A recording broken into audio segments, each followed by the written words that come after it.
네, 우리 수요일 오전 예배 시간 가운데 함께 보실 하나님의 말씀은 야고보서 1장 2절부터 4절까지에 있는 말씀입니다. 야고보서 1장 2절부터 4절까지에 있는 말씀입니다.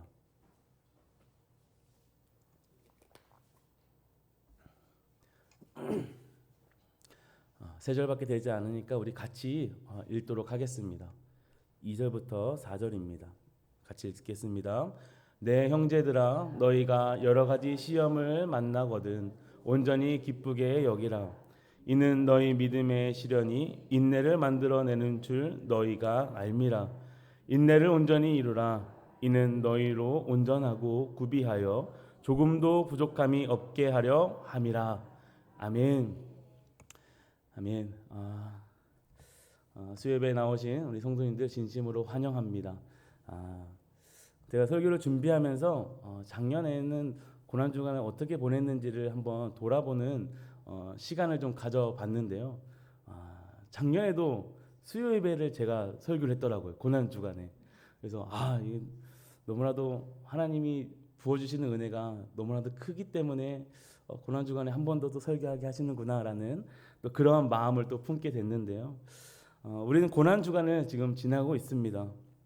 이 한 주간 우리는 단순히 예수님의 고난을 기억하는 그러한 시간만 가지는 게 아니라요, 우리의 신앙이 무엇 위에 서 있는지를 또한 다시 점검하는 그런 시간 되기를 간절히 소망합니다.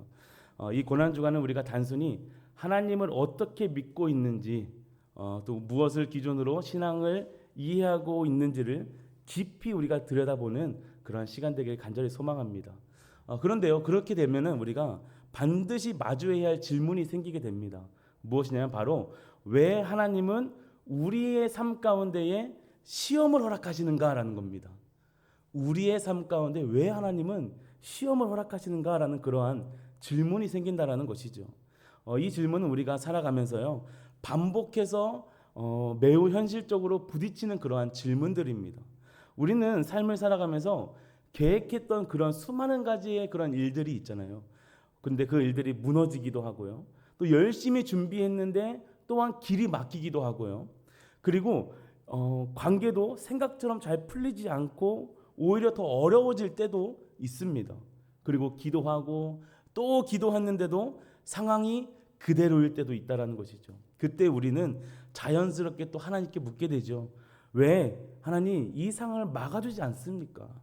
왜 이런 일들이 나에게 왜 일어나야 되는 것입니까? 라는 그러한 질문들 우리가 하지 않습니까? 그런데 여러분, 이러한 질문은 믿음이 없어서 하는 질문이 아니라요, 오히려 하나님을 믿고 있기 때문에 더 깊이 던지게 되는 질문이다라는 것입니다. 그런데 그런데 문제는 이 질문에 있지 않습니다. 더 중요한 건 무엇이냐면요, 질문 뒤에 깔려 있는 전제가 있다라는 것입니다. 우리는 이미 마음속으로 이렇게 생각할 때도 있습니다.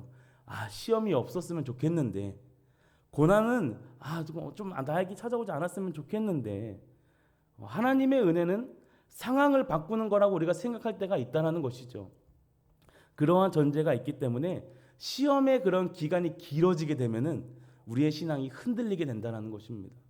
또 하나님이 멀어진 것처럼 느끼게 되고요, 우리의 기도에는 힘을 잃게 되고 마음은 점점 무겁게 된다는 것입니다. 그런데 오늘 우리가 읽은 이 야고보서는 이 전제를 완전히 뒤집는 그러한 말씀을 합니다. 매우 단호하게 이야기하기도 해요. 여러 가지 시험을 당하거든 온전히 기쁘게 여기라 그럽니다. 어떻게 여기라고요? 기쁘게 여기라고 합니다.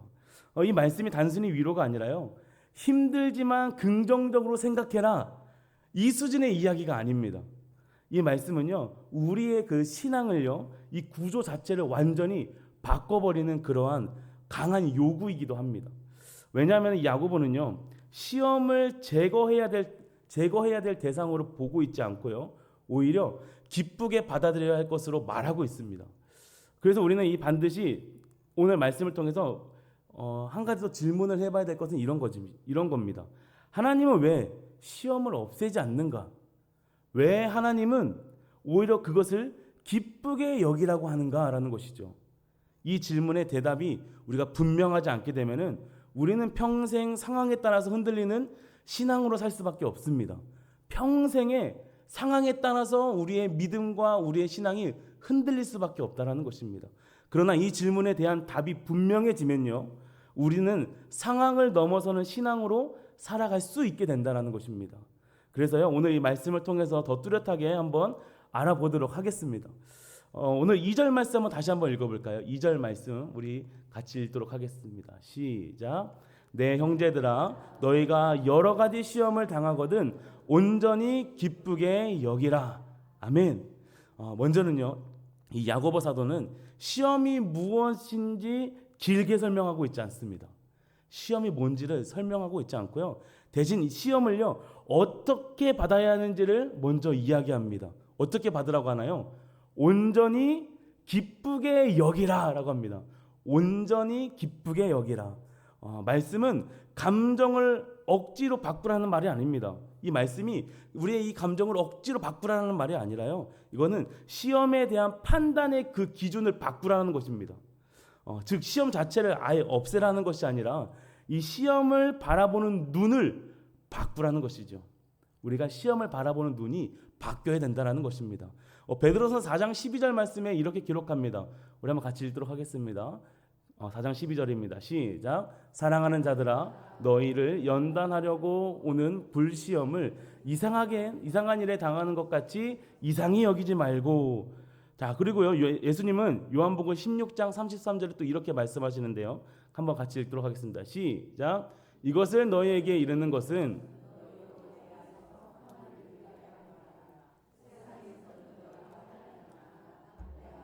내가 세상을 이겼노라. 아멘. 말씀은 분명하죠. 신앙이 잘못되었다는 증거가 아니라요, 오히려 신앙의 과정을 이야기하고 있다는 것입니다. 성경을 보면 믿음의 선배들이 등장합니다. 많은 믿음의 선배들이 이 과정을 통과한다는 거예요. 아브라함은 약속을 받았습니다. 그런데요, 그 약속이 곧바로 이루어지지 않았습니다. 긴 기다림과 시험의 시간을 지났어야 했습니다. 요셉은 또 어떠합니까? 요셉은 하나님이 함께 하셨지만 억울한 감옥의 시간을 통과해야 했습니다.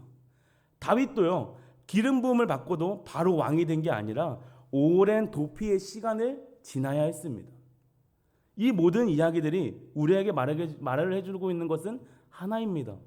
시험은 신앙의 실패가 아니라요, 하나님이 사람을 만들어가는 방식이다라는 것이죠. 하나님이 사람을 만들어가는 방식이라는 것입니다. 우리는 시험을 문제로 보지만요, 하나님은 그 시험을 도구로 보신다라는 것입니다. 그 도구를 사용하시는 겁니다. 우리는 시험을 제거하려고 애쓰지만 하나님은 시험을 통해서 사람을 빚어가시는 것이죠. 우리 고난주간 지금 보내고 있지 않습니까? 이 고난주간을 보내고 있는 우리는 또 다시 한번 돌아봐야 됩니다. 여러분, 우리에게 이 십자가는요, 사람의 눈으로 보면은 완전한 실패입니다. 제자들이 다 떠났고요, 예수님은 무기력하게 십자가에 달리셨습니다. 모든 것이 끝난 것처럼 보였습니다. 그러나 하나님은 그 십자가를 통해서 구원을 이루셨습니다. 사람이 실패라고 부르는 자리에서 하나님은 가장 큰 일을 이루셨다라는 것입니다. 이것이 바로 하나님 나라의 방식입니다. 사람이 봤을 때는 실패라고 보고요, 그 실패라고 보는 그 자리에서 하나님은 일하신다라는 거예요. 사람이 실패로 보는 자리에서 하나님은 일하신다라는 겁니다. 그 일을 이루시고 계십니다. 그래서 우리는 이러한 고백을 해야 됩니다. 지금 내 삶 속에 있는 이 시험도요, 하나님이 사용하고 계신다라는 그러한 고백이 우리 안에 드러나고 나타나야 된다는 것입니다. 여러분, 무엇 때문에 힘드십니까? 어떠한 일 때문에 힘들고 외롭고 괴롭고 힘드십니까? 사람들마다 다 다르겠지만요, 그 시험 안에는 하나님이 일하고 계심을 우리가 믿으시길 바랍니다. 내가 겪고 있는 어려움, 내가 처해 있는 상황, 이것 때문에 하나님을 보지 못하는 게 아니라요, 그 상황 때문에 하나님을 보는 겁니다. 그 환경 때문에 하나님을 바라봐야 된다는 것이죠. 우리가 이것을 놓쳐서는 안 된다는 겁니다. 이 고백이 시작될 때요, 우리는 더 이상 시험에 흔들리는 사람이 아니라요, 시험을 통해 하나님을 바라보는 사람으로 살아가기 시작할 수 있다라는 것입니다. 시험을 통해 어떻게 해요? 하나님을 바라보는 겁니다. 이게 바로 하나님의 방식이더라고요. 나로서는 아무것도 할 수 없다라는 것, 우리의 힘으로는 아무것도 할 수 없다라는 것, 그것을 알아야지 하나님을 바라볼 수 있다라는 것입니다. 그래서 우리 여러분, 시험을 통해 하나님을 바라보는 그런 우리 모두 되기를 간절히 소망합니다. 자, 그렇게 됐을 때 시험을 또 한 번 이야기하는데요. 시험은 사도 야고보는요, 시험은 믿음을 만드는 것에 대해서 이야기하는데요. 야고보서 1장 3절에서 시험의 의미를 한 걸음 더 깊게 설명합니다. 믿음의 시련이 인내를 만들어낸다라는 거예요. 여기서 핵심은 만들어낸다라는 것입니다. 시험은 그냥 지나가는 사건이 아니라요, 반드시 어떠한 결과를 낳는 과정이라는 것이죠. 우리는 흔히 시험을 테스트라고 이해를 합니다. 이미 가지고 있는 믿음이 진짜인지 확인하는 과정이라고 생각을 하죠. 물론 그런 측면도 있습니다. 그러나 야고보가 강조하는 것은 그보다 좀 더 깊은 차원입니다. 시험은요, 믿음을 확인하는 데서 멈추지 않고 믿음을 형성하고 자라게 하는 통로가 된다는 겁니다. 자라게 만드는 통로가 바로 믿음이다라는 것이죠. 자, 이 흐름은 다른 성경에서도 동일하게 증언하고 있는데요. 로마서 5장 3절에서 4절 말씀 보게 되면은 이렇게 기록하고 있습니다. 우리 한번 같이 읽어볼까요? 로마서 5장 3절에서 4절입니다. 시작. 다만 이뿐 아니라 우리가 환난 중에도 즐거워하나니 이는 환난은 인내를, 인내는 연단을, 연단은 소망을 이루는 줄을 알미로다. 아멘. 자, 고통이요, 바로 소망으로 이어지는 것이 아니라요, 그 사이에 뭐가 있습니까? 인내와 연단이라는 과정이 분명히 있다라는 거예요. 바로 넘어가지 않습니다. 뭐가 있습니까? 인내와 연단이라는 과정을 반드시 놓여져 있다라는 거예요.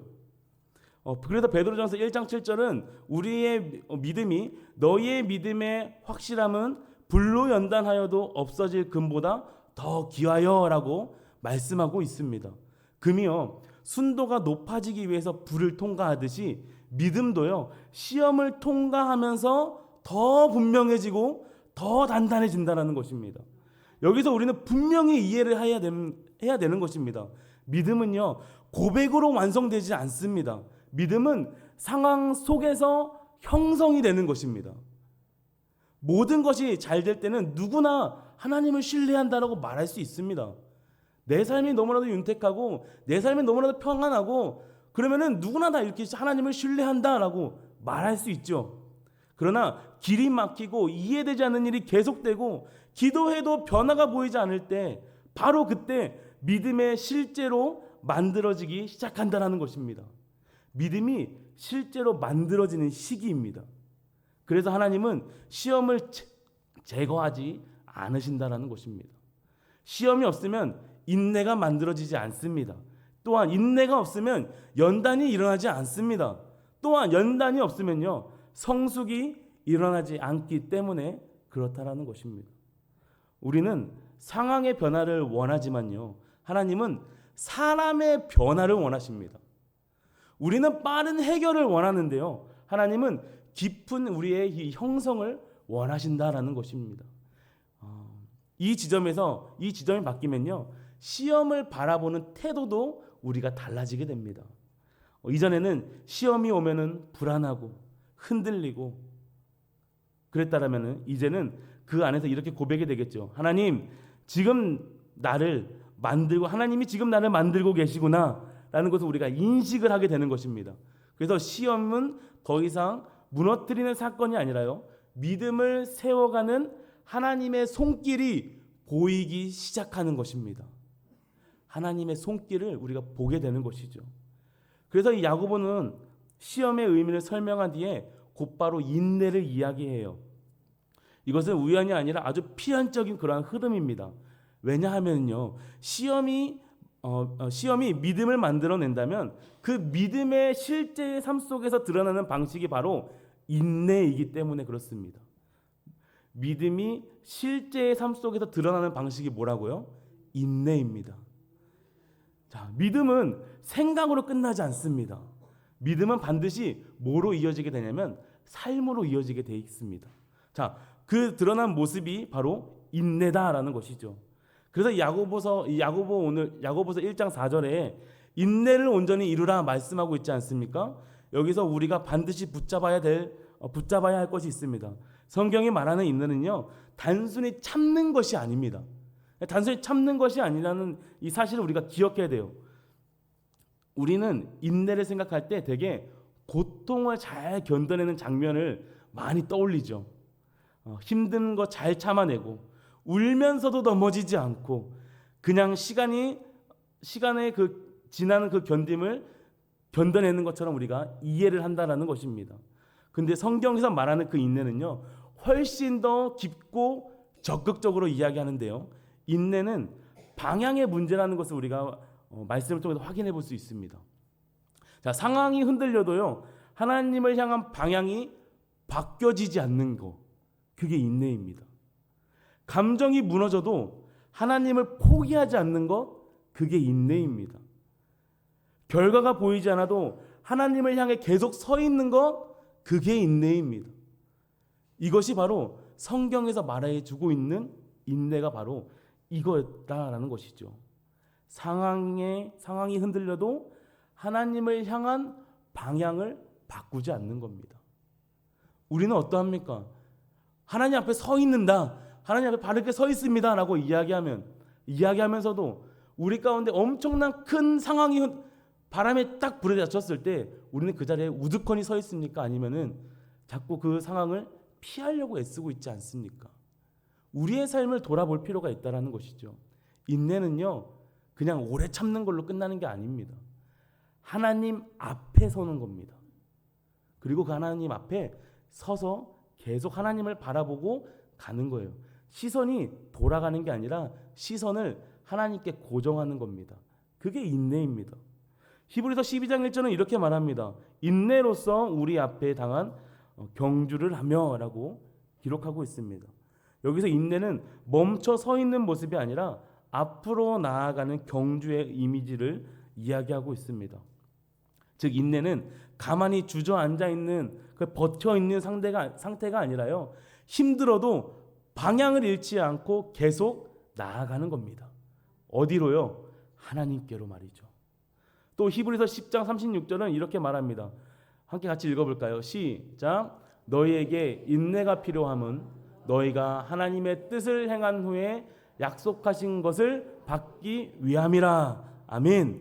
자, 이 말씀은 인내가 단순한 수동적 견딤이 아니라요, 하나님의 뜻을 붙들고 끝까지 걸어가는 적극적인 순종을 이야기합니다. 자, 우리가 그 시험 속에서 무너지는 이유는요, 사실 고통이 너무 커서만은 아닙니다. 더 정확히 말하면요, 방향을 바꾸기 때문에 우리가 무너지는 겁니다. 처음에는 하나님을 바라보죠. 기도도 열심히 합니다. 또 말씀도 열심히 붙잡으려고 노력도 해요. 그런데 시간이 지나도 나의 상황이 바뀌지 않으니까, 나의 상황이 어려워지니까 점점 시선이 하나님께로 향해져 있었던 그런 시선이 어디로요? 점점 나의 상황과 내 생활로 나의 시선이 고정이 되다 보니까 하나님보다 문제가 더 크게 보이는 겁니다. 약속보다 현실이 더 크게 보이는 거예요.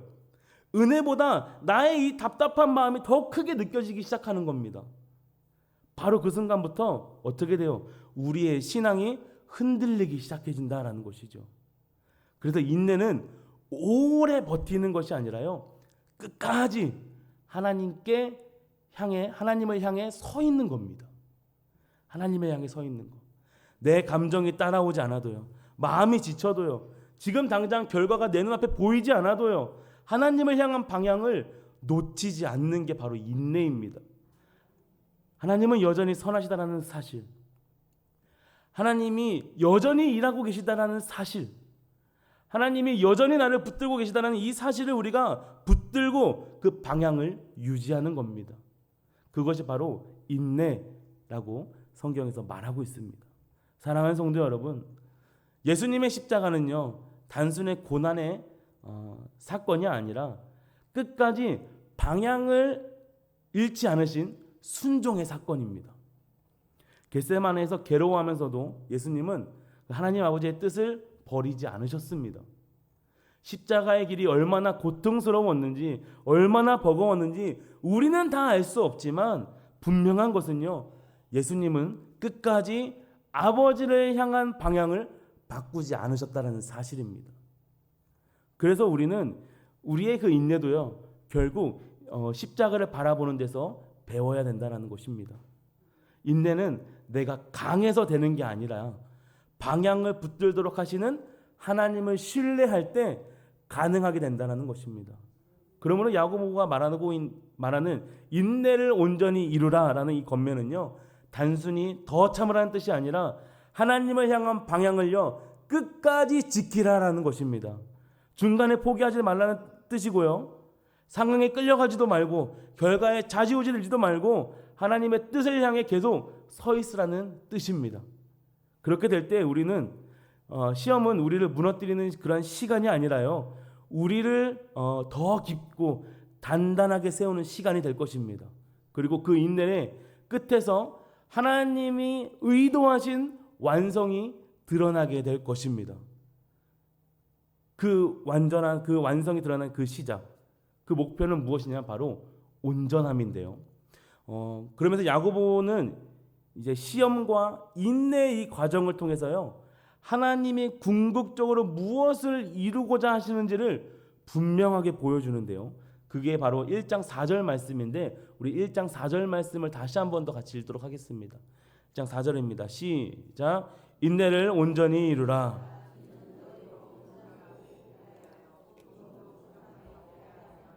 아멘. 사랑하는 성도 여러분, 이 말씀 매우 중요합니다.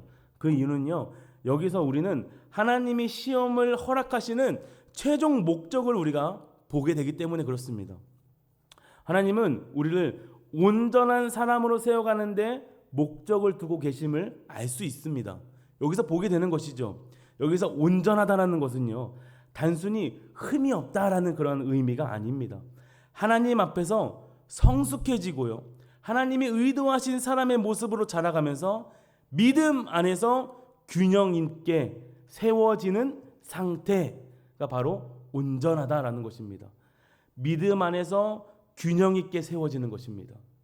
자, 또 구비하여 부족함이 없다라는 이 말은요, 삶의 문제가 사라진다는 뜻이 아닙니다. 오히려 어떠한 상황 속에서도 흔들리지 않는 내면을 만들어진다는 것이죠. 어떠한 상황 가운데서도 흔들리지 않을 나의 내면이 만들어진다는 것이요. 다시 말하면요, 하나님은 상황을 먼저 바꾸시는 분이 아니라는 것을 볼 수 있는 것입니다. 상황을 먼저 바꾸시지 않습니다.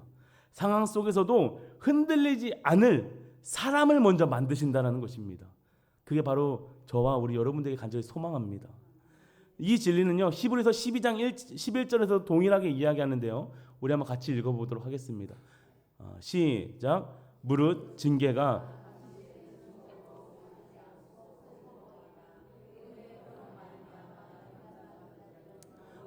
평강의 열매를 맺느니라. 아멘. 우리는 두 가지를 동시에 봅니다. 지금은 슬퍼 보이지만 나중에는 뭐로 드러난다고요? 열매로 드러난다고요. 즉 하나님의 일하심에는 항상 지금의 감정이 아니라요, 나중에 열매로 확인이 된다는 것입니다. 그래서 또 빌립보서 1장 6절은 이렇게 말합니다. 너희 안에서 착한 일을 시작하신 이가 그리스도 예수의 날까지 이루실 줄을 우리가 확신하노라 라고 이야기합니다. 하나님은 시작만 하시는 분이 아니라요, 끝까지 이루시는 분이다라는 것입니다. 그래서 우리의 삶에는요, 삶에 있는 시험도 중간에 끊어진 사건이 아니라요, 하나님이 완성으로 끌고 가시는 과정 안에 있다라는 것입니다. 중간에 뚝 하고 끊어지는 게 아닙니다. 하나님이 끝까지 그 완성으로 이끌어 가시는 과정 가운데 있다라는 것입니다. 그러기에요, 우리의 신앙은 바뀌어야 됩니다. 우리는 계속 이렇게 기도합니다. 하나님, 이 상황을 바꿔 주십시오.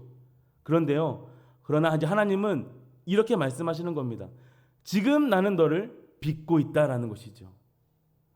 우리는 평안함을 원하지만 하나님은 성숙을 원하신다라는 것입니다. 우리는 빠른 해결을 원하지만요, 하나님은 깊은 온전함을 이루신다라는 것입니다. 이게 바로 하나님 나라의 방식이다라는 것입니다. 그래서 하나님 나라의 환경이 먼저 좋아지는 나라가 아니라요, 사람이 먼저 변화되는 나라입니다. 사람이 먼저 변화되는 나라. 하나님은 환경을 먼저 바꾸시지 않고요, 무엇을 먼저 만드시냐면 사람을 먼저 만지신다라는 거예요. 그리고 그 사람의 빚는 과정 속에서 반드시 시험이 포함된다라는 것입니다. 하나님이 사람을 빚어가는 모든 그 과정 가운데 시험이 필요하다라는 것입니다. 이 사실을 알게 되면은 시험에 대한 태도가 달라질 수밖에 없습니다. 이전에는 왜 이 일이 일어났을까라고 물었다면은 이제는 하나님, 이 과정을 통해서 나를 어떻게 만들고 계십니까? 라고 묻게 되겠죠. 이전에는 상황의 끝만 보려고 했다면 이제는요, 과정 속에서 하나님이 이루시는 변화를 보는 겁니다. 우리가 상해져 있는 이 과정 가운데 하나님이 일하시는 그 과정 가운데 하나님이 어떻게 일하실까를 보는 것, 이것이 바로 신앙이 깊어지는 지점입니다. 그 지점이 바로 여기 있는 것입니다. 고난주간에 우리가 십자가를 묵상하는 이유도 바로 여기에 있습니다. 십자가는 단순히 고통의 사건이 아니라요, 하나님이 완성을 이루시는 방식이 있기 때문에 그렇습니다. 사람의 눈에는 끝이었습니다. 그런데요, 하나님의 눈에는 시작이었다라는 것입니다. 그렇다면 우리의 시험도 같습니다. 지금은 답답하고요, 아프고요, 이해가 되지 않습니다. 그러나 하나님은 그 자리를 통해서 우리를 온전한 사람으로 세워가고 계시다라는 것입니다. 그리고 우리는 이렇게 고백을 해야 합니다. 하나님, 내가 원하는 형통보다 하나님이 이루시는 온전함을 더 신뢰하게 하시고, 상황이 바뀌는 것보다 사람이 빚어지는 것을 더 믿을 수 있도록 우리를 인도하여 주시옵소서라는 그러한 고백이 우리 가운데 있어야 된다는 것입니다. 하나님이 시작하신 일은요, 반드시 이루시고, 또 오늘 우리가 이 말씀을 통해서 기억해야 될 것, 오늘도 이 과정을 통해서 분명히 하나님은 우리의 삶을 인도하고 계시다라는 것을 잊지 마시길 바랍니다. 사랑하는 성도 여러분, 좀 말씀을 정리해 보도록 하겠습니다. 야고보는 우리에게 시험이 없을 거다라고 말하고 하고 있지 않습니다. 시험이 없을 거야 라고 말하고 있지 않아요. 오히려 시험을 당하거든 기쁘게 여기라고 말합니다. 왜냐하면은 시험은 하나님이 우리를 버리셨다는 증거가 아니라 하나님이 우리를 다루고 계시다라는 증거이기 때문에 그렇다라는 것을 우리가 잊지 말아야 합니다. 그래서 우리는 시험을 만나면 상을 바라보는 것이 아니라요, 하나님이 온전히 우리가 하나님께 시선을 올려드리면서 그 시험을 우리가 바라보지 말고 그 시험을 통해서 하나님이 일하시는 것을 우리가 바라보기를 간절히 소망합니다. 시험은 끝이 아닙니다. 시험은 과정입니다. 또한 인내는 멈춤이 아니라 하나님이 이루시는 방향이라는 사실을 우리가 잊지 마시길 바랍니다. 사랑하는 성도 여러분, 하나님은 사람을 만드시는 분입니다. 상황보다 사람을 먼저 변화시키는 하나님이십니다. 그래서 때로는 우리가 원하지 않는 시험의 시간을 통과해야 하지만요, 결국 그 시간을 통해서 하나님은 하나님의 사람으로 세워가심을 우리가 믿음으로 나아가는 우리 모두 되기를 간절히 소망합니다. 그래서 오늘 이 말씀 앞에 우리 모두가 이렇게 고백하기를 바랍니다. 지금 이 시험도 하나님이 사용하고 계십니다라는 그 고백이 우리 안에 있기를 간절히 소망합니다. 또한 이 믿음으로 살아가는 우리 양문교회 성도님들 되시기를 간절히 주님의 이름으로 소원합니다. 우리 함께 이 시간 같이 찬양하고 또 하나님 앞에 같이 기도하며 이 시간 나아가기를 원합니다.